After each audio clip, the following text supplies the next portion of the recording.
What's up, Internet? In this video we're talking about the high pressure springs available for our MRS as well as our series of compact regulators such as the Micro Reg, UGS, and CGS. As one might gather from the name, the high pressure spring is installed to increase the maximum output pressure of your regulator. Now generally you would accomplish this by adding a shim to preload the spring. This method is commonly used by the manufacturers to quickly increase the pressure output of the regulator. The downside to this method is, since you're shifting the tire pressure range up, you lose your lower end pressure range.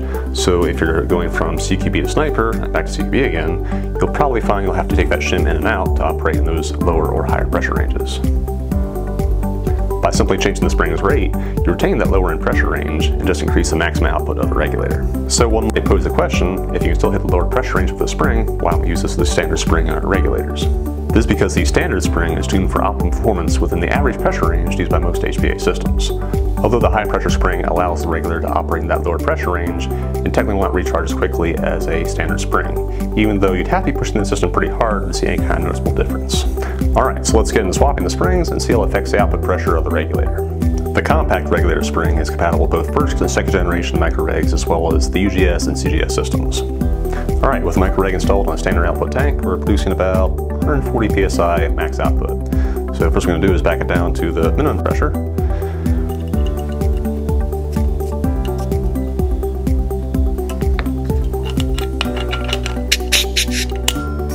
And after doing that, we're showing just below 40 psi. So we're going to go ahead and unscrew it from the regulator.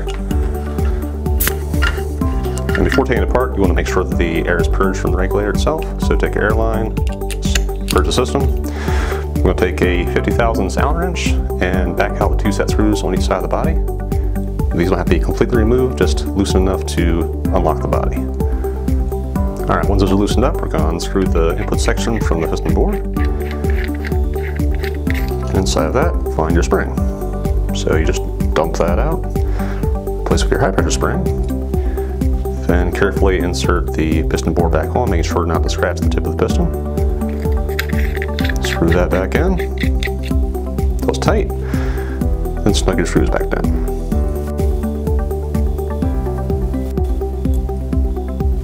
Okay, so I'm going to reinstall on the tank. Pressurized. And we're still showing just below 40 psi. Now let's see what we go up to. Going to increase the pressure and max out just about 200 psi. Alright, and that's how easy it is to install a high pressure spring in a Micro Reg. Be sure to check out our YouTube channel for more tech videos and tutorials. And as always, if you want to see something in particular, comment below. See you later.